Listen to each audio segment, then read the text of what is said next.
to the channel and welcome to the Sunday Sum Up. Today is Sunday, the 6th of March, 2022. So let's go ahead and get into the news. I'm just going to go over some of the stuff that happened over the last week, give you my thoughts on some of the gamer news. Normally I would throw in some movie information on here. I didn't get a really chance to dig into that, so I did my Batman review. I saw that on Thursday. Go check out my review. I'm going to have two of them. I'll have a spoiler free and then I'll do a spoiler cast. But if you haven't seen the movie, definitely check out my review. I think you'll enjoy it. But this is just going to be mainly gaming news this week, so let's get into it. So first on my list here is EA admits Battlefield 2042 flopped. No kidding. Good call. So this was over on this is on Eurogamer. So let me get into this. Start digging around. So this was by Tom Phillips and on Eurogamer.net. So EA has commented on the failed launch of Battlefield 2042, the latest installment in its flagship shooter franchise, which arrived late with numerous problems. Speaking to investors last night, EA boss Andrew Wilson admitted that Battlefield 2042's launch, quote, did not meet expectations, end quote. Quote, developing this game with our teams working from home for nearly 2 years ultimately proved to be challenging. Through our processes for testing and preparation, we believed the experience was ready to be put into our players' hands. We launched with strong stability. However, as more players experienced the full game, it became clear that we had unanticipated performance issues that we would need to address, end quote. Wilson went on to say the game's design had also ultimately been at fault, putting off some of the franchise's core players. Quote, some of the design choices we made with the game also did not resonate with everyone in our community. We are fully committed to realizing the full potential of this game and fully committed to our Battlefield fans. We have already implemented a series of major updates to the game, and there is more to be done. So, and it also goes on to say yesterday EA had announced, so they have announced the delay of Battlefield 2042's first season. And let me see, I thought there was something else. Yeah, there's some other corporate speak that I want to get into as well, because it's kind of, so bear with me here because I do want to read some of this information here. So EA said it expected it would take a $100 million hit to revenue as a result of Battlefield 2042's poor performance. Despite all of that, EA still sent a relatively upbeat message to investors by saying that Battlefield 2042 only accounted for a fraction of its annual revenue, and that things were still looking rosy as both FIFA and Apex were doing the numbers. So, quote, although this $100 million reduction on our position at the end of Q2, it is $225 million above our original guidance of the year, Chief Financial Officer Blake Jorgensen said.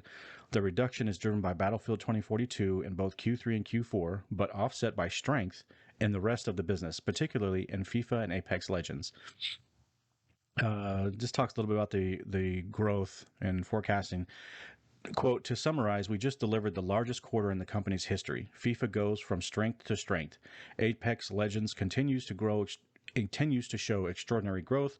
Battlefield disappointed, but our broad portfolio of games and live services insulates us from the impact of any one title. So I wanted to talk about that for a second.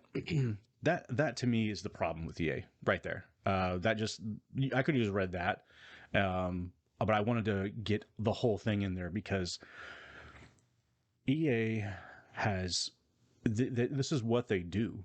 They take gaming studios, and DICE is a studio, they're a developer all their own, but EA is publishing them, and EA has say in what they do. And they only care about the money. They don't give a shit about gamers. Like you and me, they just do not care. And them saying this is just, it really is the exclamation point of that. They know that they have several games out there and they know they're going to make billions, and they don't give a shit if one of them fails. It doesn't matter which one is the shit and which one is the great. It doesn't matter to them as long as they're printing their own cash. And that's why this game failed. This game, when it came out, I was really excited for it, and I was looking forward to, a futuristic Battlefield game. I love the franchise. Loved, I should say. And they they straight up, they're lying. Like, this is a lie. This one statement in regards to uh going back up here, through our processes for testing and preparation, we believe the experience was ready to be put in players' hands. Bullshit. That's not true. So when this game had their it was 4 weeks prior to launch, they had reviewers testing the game in, you know, real world environment. Like, this was the game, and so many reports came out and said this game's not ready, it's missing this, it's missing that, this function's not there, it's glitchy, it's buggy, it's lagging, it's all these problems. And they just went ahead and pushed it out the door. So, and this is EA's choice. I don't think that this is a DICE decision. And furthermore, the things that they had changed within the game, they got rid of specific classes. And I'm not going to get into minutia, but I don't want to bore you too much. But essentially, they wanted to make more of a hero shooter where they wanted to take the what's that game called? Ubisoft, Tom Clancy's. Oh man, what is it called? I'm drawing a blank. Oh my god, I can't believe I can't think of it. Regardless, so this Tom Clancy game is a shooter, and they have like operators who have very specific skills, and you can only have certain amount of gear and guns that they can carry.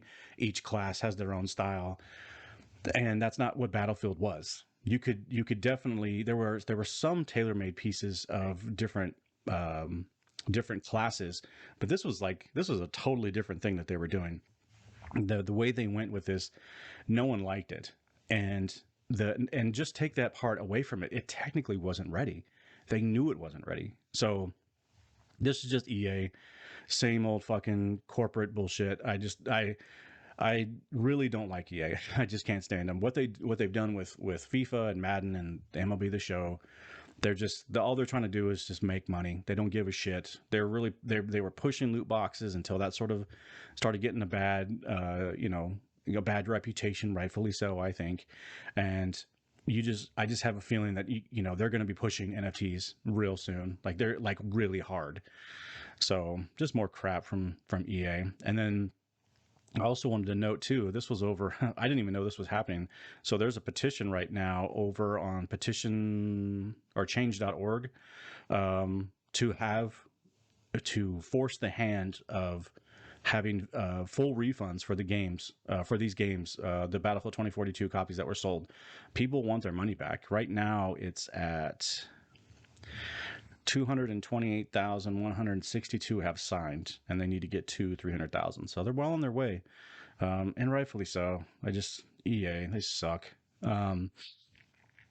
So moving on to the next piece of next piece of news here. This is actually kind of another extension of EA. So Dragon Age 4 is in development, and that was on Video Games Chronicle. Let me see here. But they are also published by EA. And that's just another studio that has just fallen from grace since their I don't know if it was like a merger or whatever, but since they're just working solely with EA now as like their publisher, it's just gone downhill. They just suck. So this was over on Video Games Chronicle. It was posted by Tom Ivan. So let's see. Dragon Age 4 development is reportedly on schedule ahead of a potential release in 2023. That's according to VentureBeat journalist Jeff Grubb, who provided an unofficial update on BioWare's game during the latest episode of premium Giant Bomb show Grub Snacks. Quote, "That brings us to Dragon Age 4, which I've heard is in very good shape," end quote. Quote, "Overall, when they look at where they're supposed to be at in the development cycle, they are hitting their milestones and where they're supposed to be, and the game is on schedule. Based on Grubb sources, Dragon Age 4 is unlikely to be released until the second half of next year at the earliest. Quote, it is still at least 18 months out from today, so not early 2023, maybe late 2023, maybe. That seems to be the earliest you can begin to expect it," he said. Grubb also claimed there is no plans for a remastered Dragon Age trilogy trilogy similar to Mass Effect Legendary Edition. He said this is partly because the Dragon Age games aren't as linked as the Mass Effect trilogy in terms of being one complete story, and were also built with different engines, meaning more work would be involved to updating them. More money. That's the problem is there. BioWare released the full Dragon Age trailer in December of 2020. Quote, "We're still in early production, but we thought it was time to give you the very first look at how BioWare's passionate team of developers are crafting this very special game." End quote. It was claimed last year that EA had allowed BioWare to drop all planned live service elements from Dragon Age 4, and that the game would primarily be single-player adventure, although it could still feature an online multiplayer component. Just more EA being gross. Like, fuck that company, dude. This is exactly another example. This is exactly why people don't like you. This is why EA gets so much shit. So, Dragon Age, if you've never heard of it, is it's a fantasy game. You know, elves, magic, you know, that type of stuff. It's I've never played one, two, no, yeah, one or two. It was three that I played. A lot of people didn't like it. They said it was a big departure from the first two games. I just never played the first two. They just at the time I really wasn't playing fantasy games, but Dragon Age 3 I thought was decent. It was a fun game. It was very cinematic and the story was really in depth. There was a lot of it's a very narrative heavy story. The combat was okay, but the characters were fun. You were running in a kingdom, like you essentially were. There were people that were being brought to you on trial, and you had to decide whether or not they were going to be killed, you know, like executed guillotine style. You know, you had love interests that you could build relationships, and or you could be just straight up playa and hook up with a few different people if you wanted to. That was kind of the last time that I can think of that BioWare has been associated with anything like that of their roots. That's how they began, was narrative driven games. And since them working with EA, there's been nothing but problems, and they have done nothing but put out crap. Anthem was a fucking joke. That game was completely abandoned. They spent all this money, pushed this whole lie, a narrative that this game was going to be player choice, and you're going to be you get to create your own character and all this other shit. And it's like, and they use the BioWare moniker as like a selling point. And now it's like, who cares? No one, that doesn't work anymore. You know, with Anthem, that when they were saying that you were going to have all these choices and the narrative piece of it was going to be a very big part of it. It turned out not to be any of those things. It was a Destiny clone, a very poor one. It sucked, and they shut it completely down. That game, you can't even play it right now. I think you might be able to play it online, but that's only if people play the game or are still in the lobby. But they've completely abandoned that game, and that game got fucking hyped to hell. Which I thought was a joke. So, and that's another reason too, is so much of the games media and, you know, content creators as well, that, you know, when they get money flashed in their hands by these companies, I've seen it happen with content creators specifically. They will go out of their way. I mean, they will song and dance for the money. I've seen it happen, you know, where EA comes in and says, "Hey, we're going to pay you to do these things for us to hype up our game," and then they just go out of their way and they overlook everything wrong with the game. They overlook all of the lies, and they stand up and they try to, you know, run cover for them, and it's just gross. It's just, you know, whatever. You know, hope the money was worth it, but you know, no one's going to trust people who do shit like that.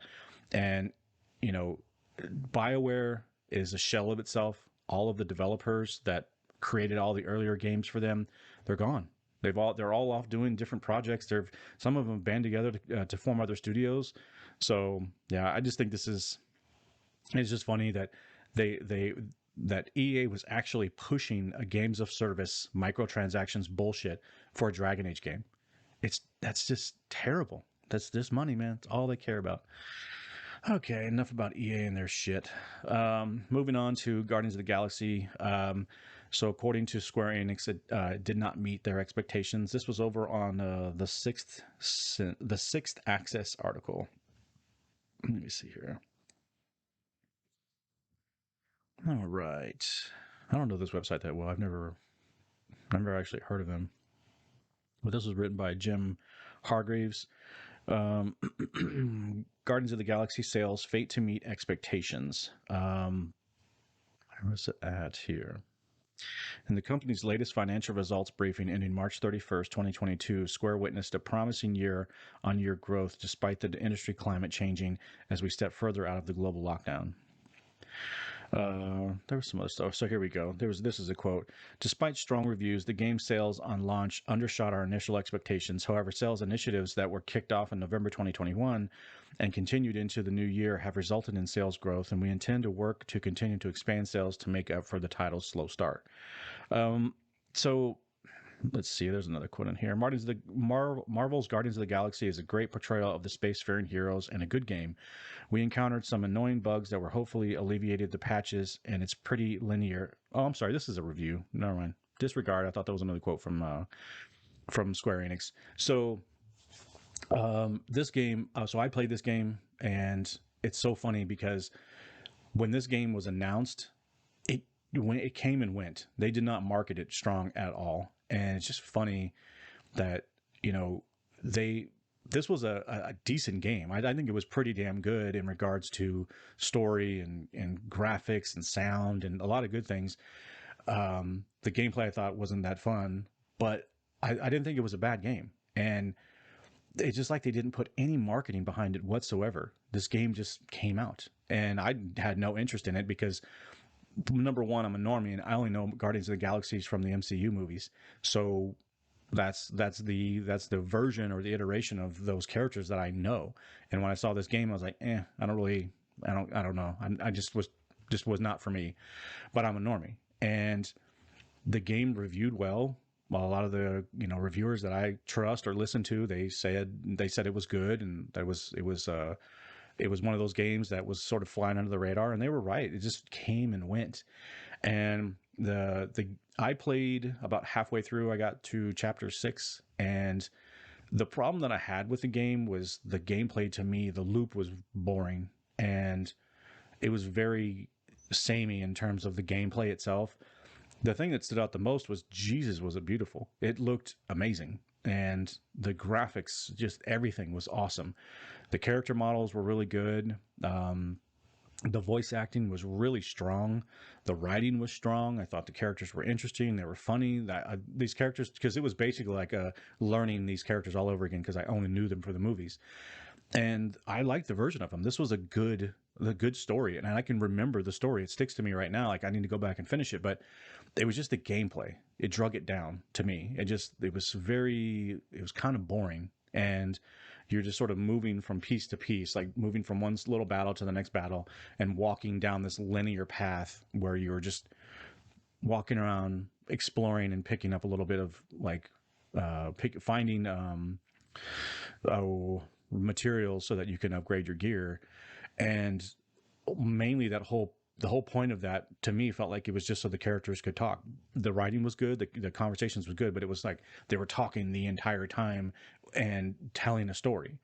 So the game was a good game. I don't think it was bad. I think it was lacking for sure in some areas, but this is on Square Enix. Sell your games. Push your fucking games. Get them out there. Like I said, this game it came out, and that was it. It came and went, and it was nominated in the at the Game Awards, which who cares about that shit? But it had a little bit of recognition. But I just thought, I thought it was poor marketing, and again, I heard this before from core fans. Normies make the world go round. You're not going to grab normies into this departure from what they know in the movies. It's just not. Even me, and I'm a gamer, a person who plays a lot of video games. I was turned off by it. Now, I was proven wrong once I played the game, booted it up, and had some fun with it. It just, I just think it was bad on them. I think they made a mistake. All right, so moving along, the next thing on this list is, so I don't know this person. This sort of just popped up, and I want to just sort of touch on it. So this was an article over on Bounding into Comics. Let's see, where was I at? So Bounding into Comics, this article was written by John F. Trent, who I've heard of before. Social justice activist Sam Maggs announced she quit Knights of the Old Republic remake. Let's see. Social justice activist Sam Maggs, a former writer of The Mary Sue, announced she quit working on the Knights of the Old Republic remake. Maggs previously announced her involvement in the series back in September when the game was announced by Aspire Media, tweeting, "It's actually happening." And then it shows pictures of tweets. And then in a subsequent tweet, she added, "Could not be more honored and excited to be part of the incredible team at Aspire Media to make one of my all-time favorite games." I'm sorry, to remake.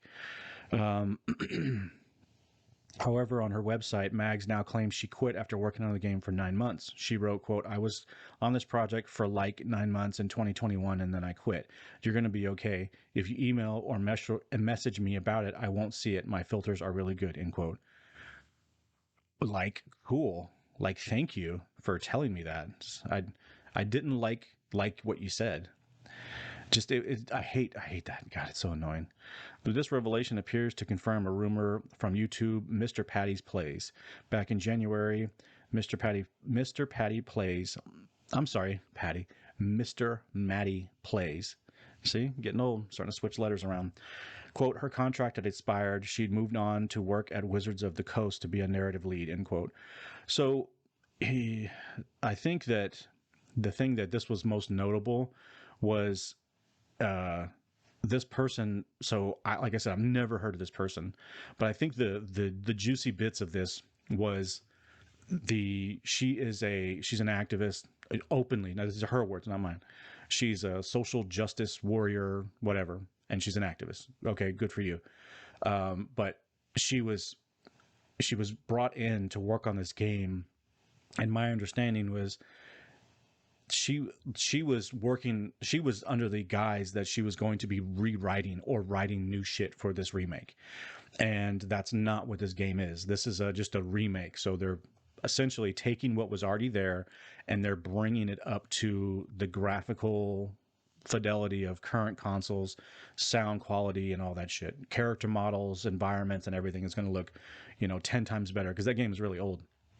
So apparently she was thinking she was going to use, it was a platform that she could use to project her message, and it sounds like it didn't work out. I mean, because she couldn't change up some of the writing. Now that's just my opinion. That's what it sounds like. I'm not saying that's what anybody said, but when I read that, I was like, "What?"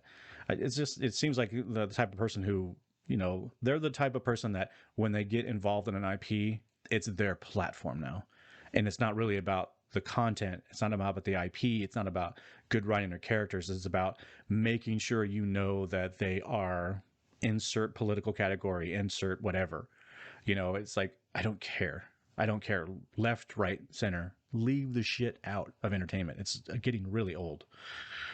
Okay, so we're moving on to former CD Projekt Red developers start new studio Rebel Wolves. This was an article over on gamesindustry.biz. Let me see here. So this was written by Danielle Partis. Cyberpunk and Witcher 3 game director launches new studio Rebel Wolves, new outfit made up of former CD Projekt staff working on new new dark fantasy RPG. Boy, I am just slipping today. I don't know what, it's just my age is really showing. That's all right. Nothing I can do about it. So I think this is a decent read. I recommend going and reading this article. So to sum up, and this person's name, I'm geared to just fuck this all up. So just be prepared. Former CD Projekt executive Conrad Tomaskiewicz has unveiled a brand new studio, Rebel Wolves. The team is made up of industry talent with experience spanning several titles, including The Witcher 3, Cyberpunk 2077, Thronebreaker, and Shadow Warrior 2. Tom, I'm not going to say his last name. I'm sorry, Conrad, spent 17 years at CD Projekt, most notably serving as game director on The Witcher 3 and head of productions / secondary game director on Cyberpunk 2077. Rebel Wolves is working on its debut game, which Conrad tells GamesIndustry.biz aims to become, quote, the holy grail of computer RPGs. We're proud of our past achievements, but we're hungry for more. We want to experiment, push the envelope, discover new ways for telling stories in the video game medium. We felt that starting a new company where we call all the shots will give us the freedom to take the necessary risks to fulfill these ambitions. So, I think this was noteworthy because of Cyberpunk 2077 coming out and just laying an egg. And this, I'm not going to read in too much to what this guy's saying, but I thought that this, when he's saying, we felt that starting a new studio company where we call all the shots will give us the freedom. I thought that was an interesting line inside everything that he said, because it makes me wonder if if there was some friction going on, because when when this game was announced, because it was coming from CD Projekt Red, who was living off of Witcher 3 glory for so long, it was a big deal. This was their next big title, and Witcher 3 being such a success critically, from fans and from quote professional reviewers, everyone loved it. It was universally liked, and they came out and the game sucked in regards to there were things that worked for the game, Cyberpunk I'm talking about, but technically it was broken. There was tons of problems narratively. It obviously didn't have the chops behind it, on the narrative department. And it makes me wonder if there was some shit going on, like if we're going to get like a tell-all interview in 10 years when an NDA runs out and we find out that Cyberpunk was just in like development hell, which happens. It's common, but it was just interesting and good for these guys. Hey, they're going to go off and make their own game. They're going to, I'm all for creativity's sake. I would like to see developers make the games that they want to make, because those typically have the best results.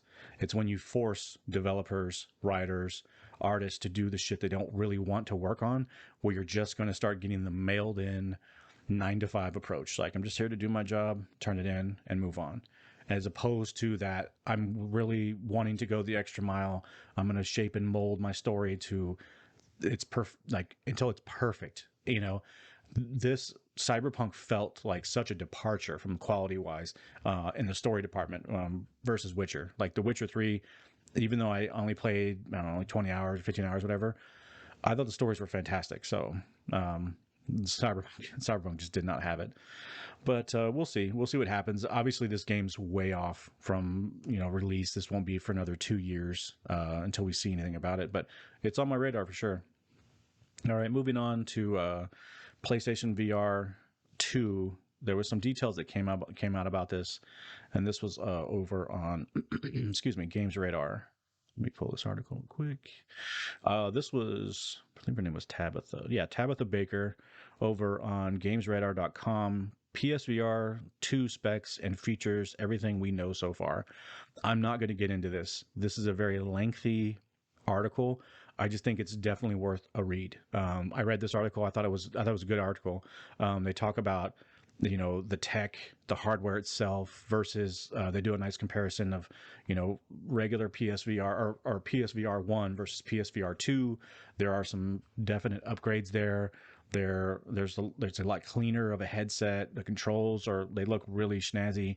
Everything's looking good. I didn't purchase the PlayStation VR, the first one. I'm not a big VR person. Like, I think that we haven't reached that point yet to where it's going to capture my attention. The things that I've seen so far have been like, oh, that's cool. It's a cool little experience. But I think now on the PS5 and systems going forward, we're going to start seeing, the leaps that are definitely going to get my attention. They talk about the price in here, but it's just speculation. They're guessing it's going to be around $300, but who knows? But I think this is a good article. I would go check it out if I were you. Some good information, especially if you're a VR person. If you had the original PlayStation VR, I would definitely check this out. But I'm going to move on. Okay, Fallout New Vegas 2. So this is an article over on Video Games Chronicle.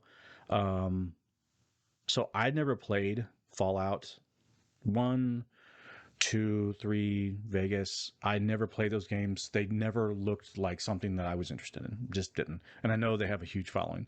But Bethesda developed Fallout 1, 2, and 3. And New Vegas, which was a spinoff, was developed by a studio called Obsidian. And it is it has been said in the gamer circle that this is the best Fallout. That it was the best writing, had the most captivating story. So just for, if you don't know anything about it, Fallout is a video game. It's a first person shooter, and it's a RPG, so a role playing game, and it's pretty lengthy in regards to like role playing. Like, you make decisions where people live and die. You make enemies, you make friends based on your decisions. And it's set in a post-apocalyptic, after the nuclear war and the fallout, which is why it's called Fallout.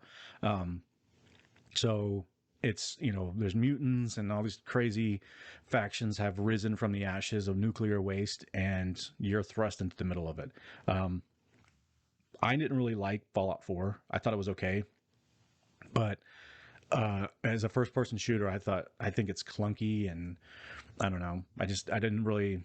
And it was buggy, so I had my problems with it. I don't think Bethesda is all that it's hyped up to be, in my opinion. But that's just me. That's just what I think. You may love the Fallout games, but if you like the New Vegas, they are going to be making another one, or at least they're in talks to make another one. So real quick here, let me talk about this real fast. There was so much on this article. So, speaking on his premium Giant Bomb show, Grub Snacks, VentureBeat's Jeff Grubb claimed that original developer Obsidian could create a sequel to the classic RPG now that it's under the same roof and as license holder Bethesda. This is very clear. Ugh, dang it, I read it wrong. Man, I'm struggling today. Must be tired. So, quote, this is very early, but people have begun to have talks and say these words in sentences, and those words are Obsidian and New Vegas 2, Grubb said. We're talking years and years away. There's at least an interest and conversations happening about making something like that actually a reality, end quote. Grubb added, a lot of people at Microsoft think that this could work, and there's a lot of interest to make it happen. So this is good news for Fallout New Vegas fans, and Fallout fans in general. Hope that, I hope it gets made. I want to see, I would rather see these games be successful, and just, I have so many options and so many things that I want to play, because there's so many hits out there. I've never thought that Bethesda brings the hits. They bring good games. I'm not trying to say they're a shitty developer. They just oversell their shit. They overhype their shit. They lie about their shit. They do a lot of negative to me, and they've been caught more than once. And Todd Howard, I think, is a liar. I don't believe anything the man says, and I don't trust anything until it actually comes out. Fallout 4, when I bought that game, all of the talk was Bethesda's games they're charming, and the bugs make them charming. It's part of their charm. I always hated that sort of covering that media would do. Podcasters and media that I was listening to back then, there was always how they covered for them. Then they would go on and on about how great the game was. And, oh, this was buggy, and my game, it kind of sucked that I lost my save file and the game crashed on me after spending 10 hours playing the game. I was like, wait, what? That's a good thing? And, and all these things would be said in actual reviews, and they'd still get like an 8 out of 10, a 9 out of 10. So, yeah, I think it was obvious media has been covering for them. And I just finish your games. Don't put them out there until they're ready. It's okay to delay shit, but let's start putting your best foot forward, Bethesda. Like, it's time.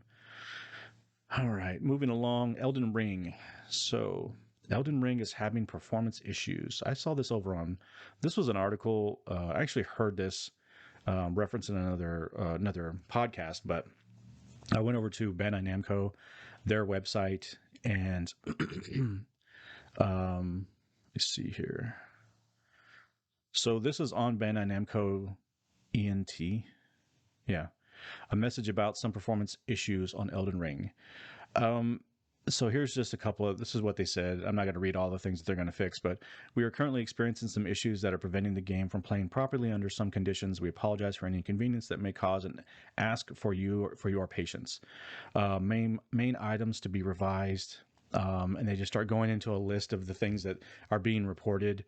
So I think that I want to talk about something real quick because this is really where I want to go with this. One of the things that that I was just talking about in regards to Bethesda, um, and EA earlier, talking about their games coming out not being ready. I always find it interesting that I understand that why media covers for studios because they want access, and whether or not you know if you work for games media, you cannot say that everything is purely just opinion based and there's no profit being gained by the reviews that you provide. That's just not true. That's been discovered many years ago, where reviewers would say they would list off a plethora of problems or issues with games that they were reviewing, and then turn around and give it an 8, turn around and give it a 9. Like that's happened.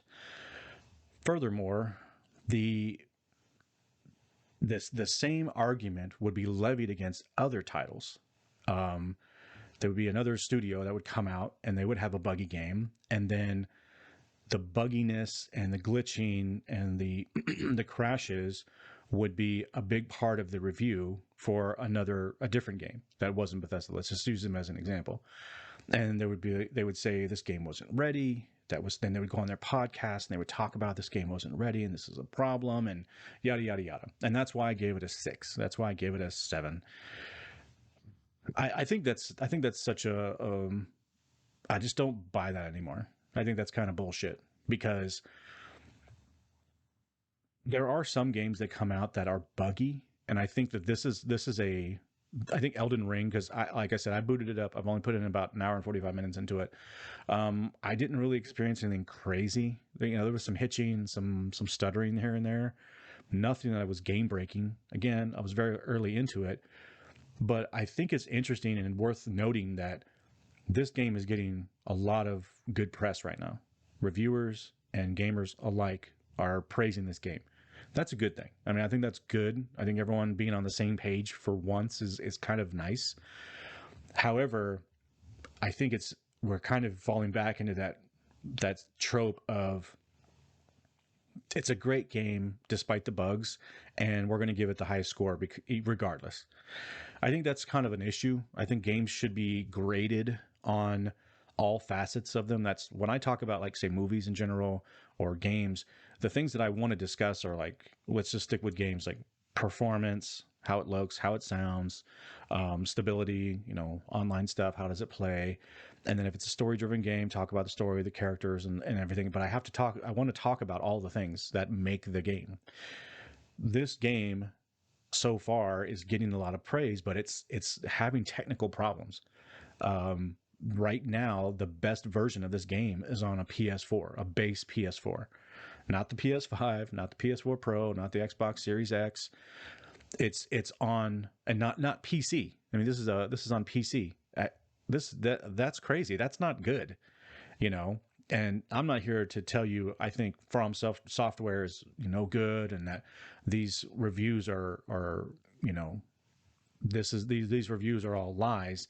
I'm just saying it's really hard when people make that, they attach that statement to the review and they say this game could have been delayed, it wasn't ready to come out, it's buggy, it's glitchy, it's doing this, it's doing that, therefore I'm going to give it a bad score. And then this game comes out, has some similar issues, but that's okay because it's a great game. I just think I wish that would just sort of be, I either put it all the way in on your review or just leave it off, because I think it matters. If a game is buggy and glitchy, I think it matters. I think performance, and especially if it's multiplayer. Like, come on, looking at Battlefield 2042, that game sucks, and a big part of why that game sucks is because of stability problems and bugginess. Not just the fact that they make creative decisions that were a big departure from the previous entries. And I think it's worth noting, and I just question this a little bit because, there's so much hype behind this game. There was so much hype going into this game, and now that the game is out, that's all on my feed. A lot of my friends on my PlayStation, on my friends list, a lot of them are playing Elden Ring, and that's fine.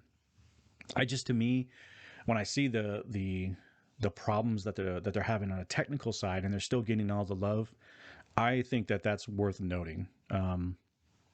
You know, I've heard that too many times. Oh, this game was too buggy and I didn't like it. But then games like this or Fallout come out and it's like, oh, the game was buggy, but it's still great, and I'm gonna give it a great score. Yeah, no have a problem with that. All right. Um, so that kind of wraps it up for the news. I wanted to just kind of do a quick update on a couple of things that I'm doing, what I'm gaming right now. Um, so I'm at the 20-hour mark on Horizon Forbidden West. Lots of fun, having fun with that game. Running into some technical problems, starting to actually see, where Aloy is like, waist deep inside of a mountain, and for whatever reason. I don't know if I wasn't supposed to be on that mountain or something, but I just was crawling over or walking over like a ridge, and it's like this whole ridge, she just collapsed through it, and she was like, it was like she was walking through the rock. Um, Other than that, there's a little bit of stutter in and out.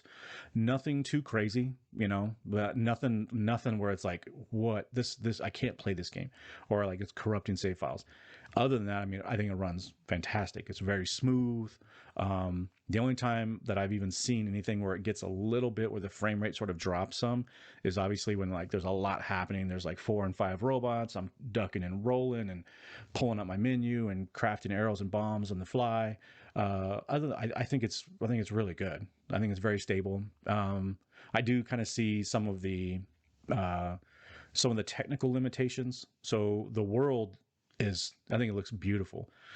I think Gorilla has done a fantastic job creating an open world that looks real and in a fantasy term, in a game sense. And I want to explore it. I'm having fun running around checking shit out, but you can kind of see behind the curtain a little bit because your vision, you can see really far off into the distance, but you know, they can't render all of those machines that are out there. It's just the console just isn't powerful enough.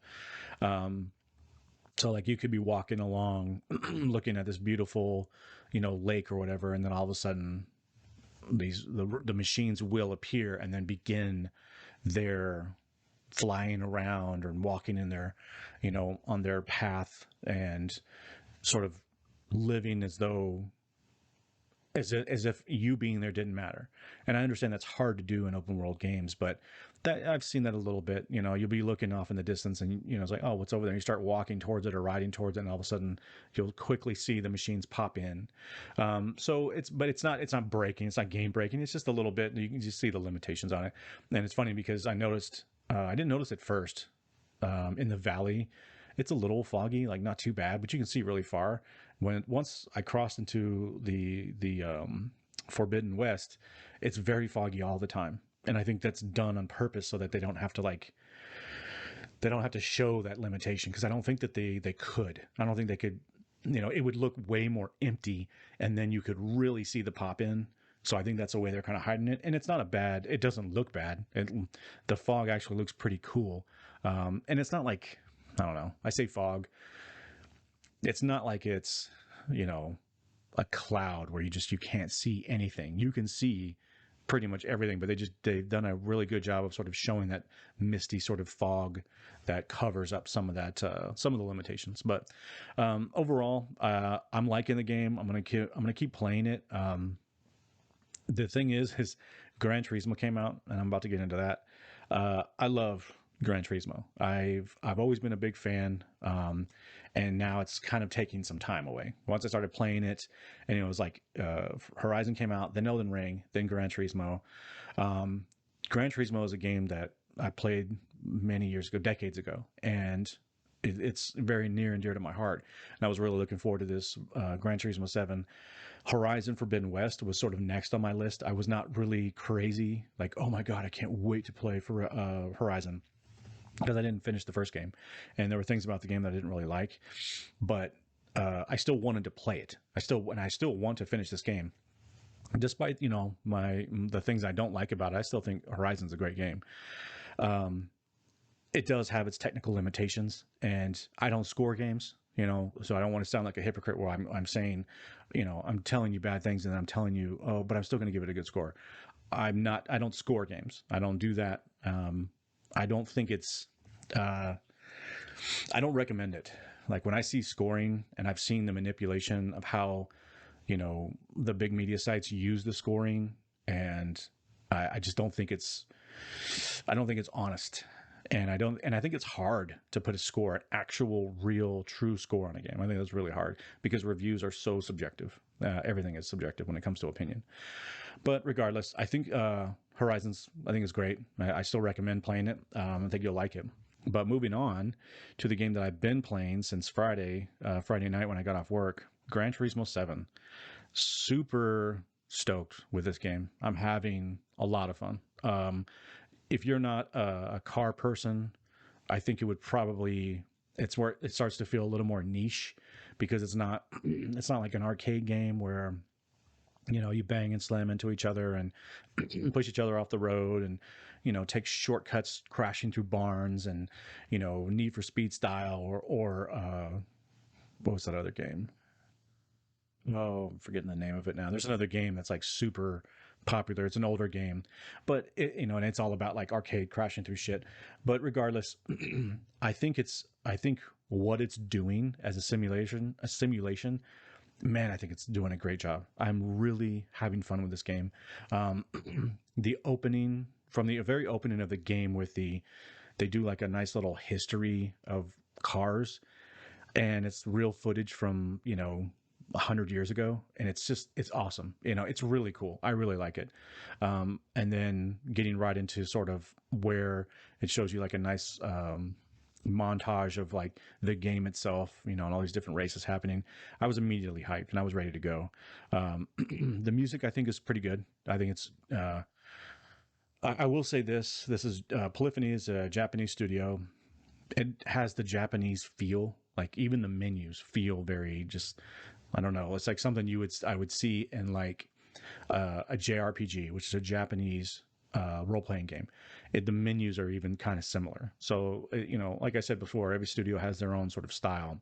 Um, there are little touches here and there that I'm like, okay, you can tell what region of the world this was made in, but I still think it's good. Some of the music is really good, like really cool, and some of it's like, well, okay, whatever. Not so. The songs in general is what I'm talking about. The sound of the vehicles. I've said before, I was worried about this. It's kind of not that great. The sounds of the vehicles is good. It's not like it's not trash, but it's definitely not what I want it to be. It doesn't have the punch and the bass and sort of that aggressive sound of an exhaust note when you're like, downshifting or stomping on a throttle, spinning out, and then the revs peak out because you're losing control. It just doesn't have that it doesn't have the guts that I like. I think Forza does a better job with the sound of their vehicles. I was worried about it, and it seems like that's kind of how it is now. I do want to say it doesn't sound like a previous iteration of Gran Turismo. It sounds modern. It doesn't sound like trash. It's just not as good as I want it to be. Now, having said that, it still sounds pretty damn good. Like when because I really like watching the replays. This game looks so good. Like watching the replays is like, oh, that's pretty awesome. And and you're watching your car and you're overtaking vehicles and shit. It's a lot of fun, and the cars do sound pretty cool. They don't sound like I want them to be. Um, Speaking of the graphics, wow. I mean, I'm playing in performance mode, so they have performance and I'm sorry, not performance. God, what's it called? Like resolution, where it's more about how it looks. So I'm playing in that setting, not performance mode. And I really haven't seen the only time I've ever seen any sort of technical hitches because it's too much like with the HDR, the ray tracing, everything turned on. Um, there's a couple of times on the replays where you might see a little pop in here and there and a couple of stutters and frame rate, but outside of that, it's solid. Like it's really solid. Stability wise, it's solid, and I really like it. the way the cars look, the way the settings look, the clouds, the asphalt, um, night racing, with your headlights, you know, bouncing off different objects and actually looking like real headlights illuminating the road for you. It looks great, very authentic, love it. I do say, I do think that it's worth noting that I said this when I was watching the trailer for this game.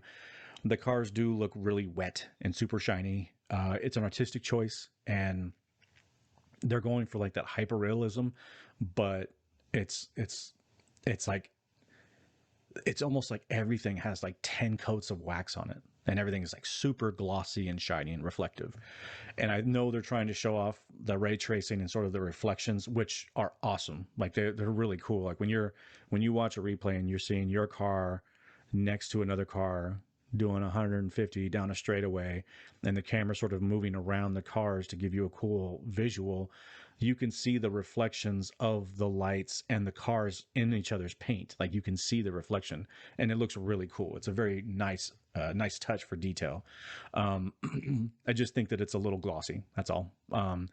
The the environments, like the rain, looks really good. Like when you're driving through and it's like, it's dusk. And like there's a couple of races that I've done where you start and it's just dusk, like the sun is starting to set, but it's still up.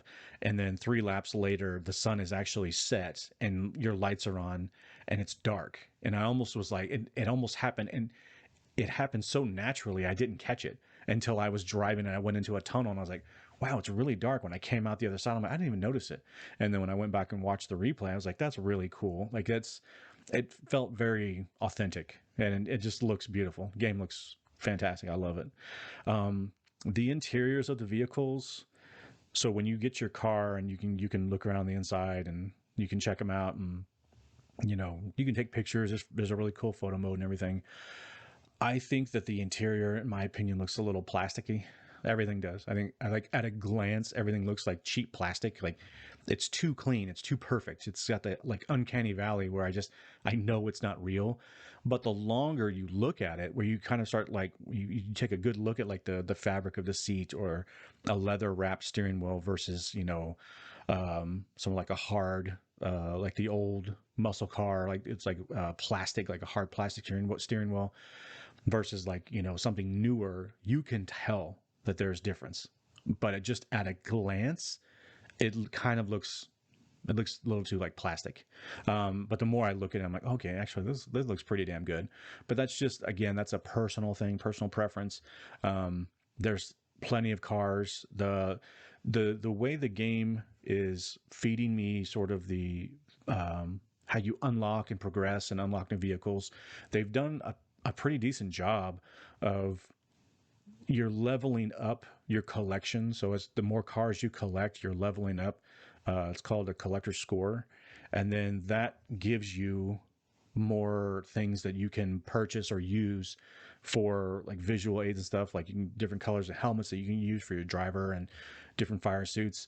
Um, I think it's doing a good job of keeping me engaged. Like I'm looking forward to the next like set of challenges that I need to make to move forward and unlock more tracks. It's very different than what I remember older Gran Turismo games for sure.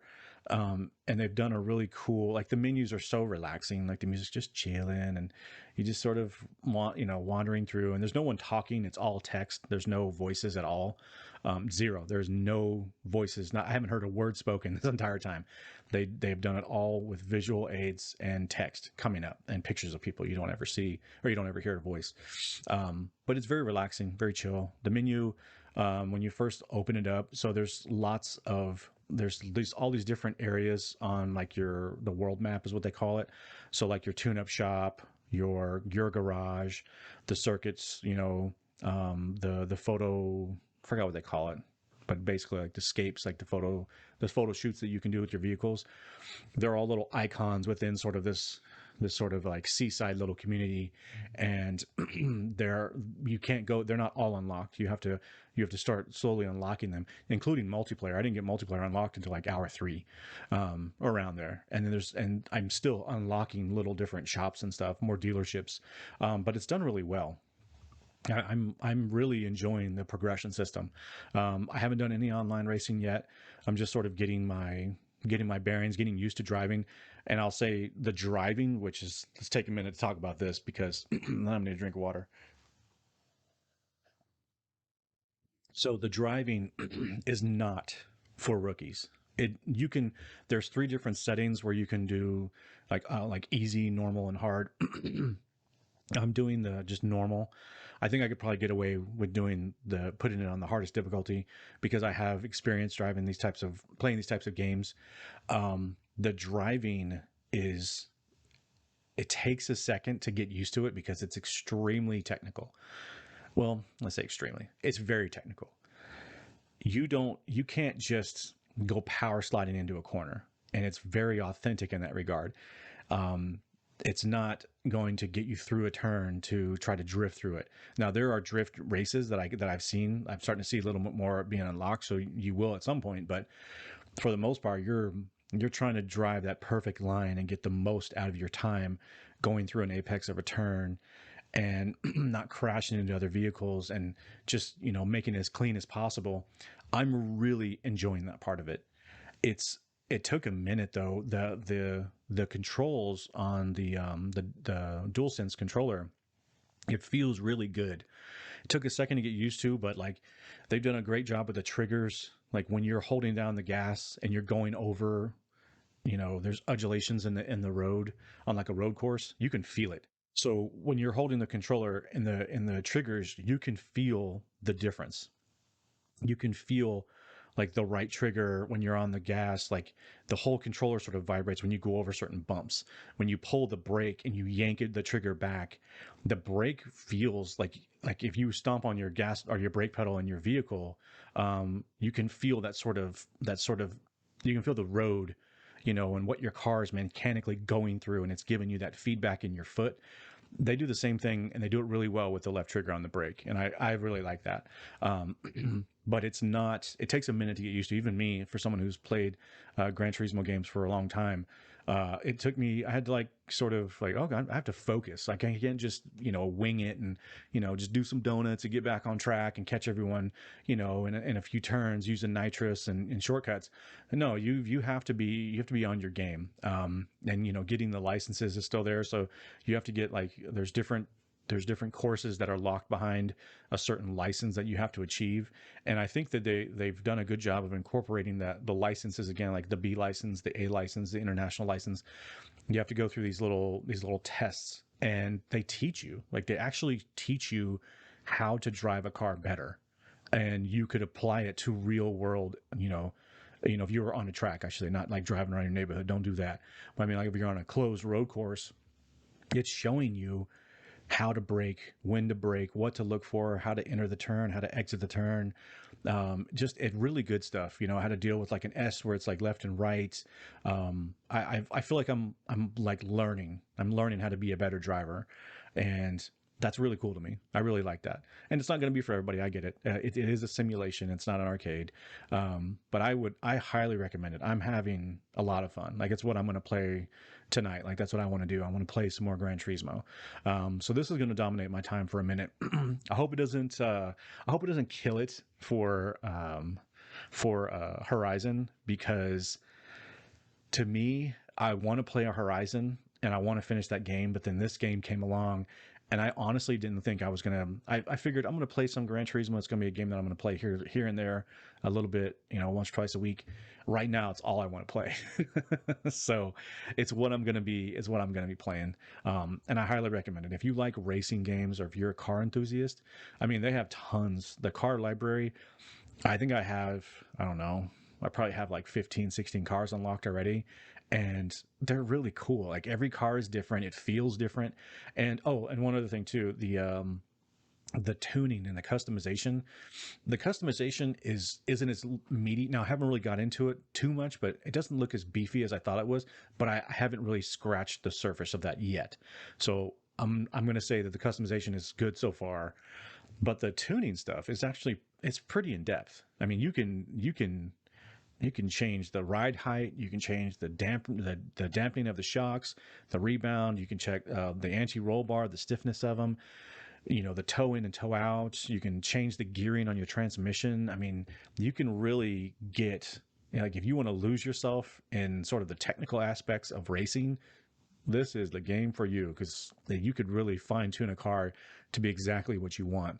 I've raced a few. They always start you off with like these little four bangers, these little compact cars, but I'm already in like where I'm racing, classic cars. I got a 69 Camaro that I souped up, and I won in a race, and I was knocking out some events with that thing. Had an old Beamer that I got unlocked, and and they have used cars that you can purchase, new cars that you can purchase. So there's a lot of meat on the bone for this one. I'm going to be playing this one for a while, and I'm really enjoying it. And I think again, I recommend this to anybody who's a car enthusiast, anybody who is a real racing enthusiast who likes, who traditionally likes just racing in general. You're going to really like this game. A lot of fun. I'm really enjoying it. But that is it for this week. I'm going to wrap it up. I'm kind of tired. It's been a long weekend. So hope you had a good week too. Hope your week was good. Hope you had a good Saturday yesterday, and hope you had fun and everybody was safe. Tomorrow is Monday.